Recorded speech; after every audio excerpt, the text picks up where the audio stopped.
கருவிகள் நம்மை ஆளுகிறதா, கருவியை நாம் ஆளுகிறோமா? Point number 1. இரண்டாவது, until you decide, don't accept any failures. Your conviction decides everything. வாழ்க்கையில தோத்ததுன்னு ஒருத்த கிடையவே கிடையாது. நீங்க தோத்தன்னு எவன் சொன்னாலும் சரிதான். நீங்க ஜெயிக்கிறதுக்கான நம்பிக்கை உங்கள்கிட்ட இருக்குன்னா அடுத்த இடத்தை நோக்கி நகருங்க. நான் ஏற்கனவே சொன்னது போல, you are not somebody. You are not somebody's opinion. You is you. நீங்கள் என்பது நீங்கள் மட்டும்தான். மூன்றாவது, don't get excited.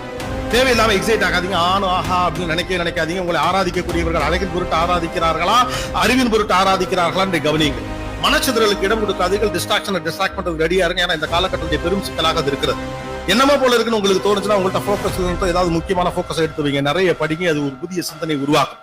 மாடர்னிட்டி அப்படிங்கிறது நம்ம அடையக்கூடிய ஆடைகளிலேயோ அல்லது நம்முடைய நடைமுறை பாவனைகளிலேயோ பாடி லாங்குவேஜிலே கிடையாது. உங்களுடைய சிந்தனை வளமாக நாகரிகமாக மாறுகிறதால் நீங்கள் நாகரிகமாக மாறிக்கொண்டிருக்கிறீர்கள் என்று அர்த்தம். ஏழாவது அபிப்பிராயம். எட்டாவது, அபிப்பிராய பேதங்களின் அடிப்படையில் அமைக்கப்பட்டிருக்கக்கூடிய இந்த கட்டுமானங்களை உடைத்து எறியும்.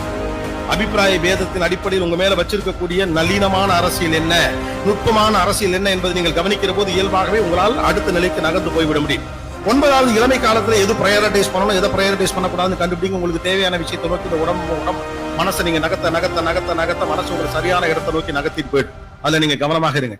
10வது முக்கியமான விஷயம், ஒரு பெண்ணுக்கு இருக்கக்கூடிய இயல்பான சக்தி என்ன என்பதை கண்டுபிடிங்க. உங்களிடம் என்னவெல்லாம் இல்லை என்று உங்களிடம் ஒரு பட்டியல் இருப்பதை போலவே என்னவெல்லாம் இருக்கிறது என்ற பட்டியலையும் சேர்த்து கவனியுங்கள். You will understand what kind of a strength that you have. அடுத்த முக்கியமான விஷயம், உங்களுக்கான உலகத்தை நீங்கள் உருவாக்கிக் கொள்ளுங்கள். அல்ல என்றால் அடுத்தவர்கள் கொடுக்கக்கூடிய உலகத்தில் நீங்கள் வாழ வேண்டி இருக்கும்போது உங்களுக்கு பிடிக்காமல் போகலாம். You are the hero of your own life story. You narrate it.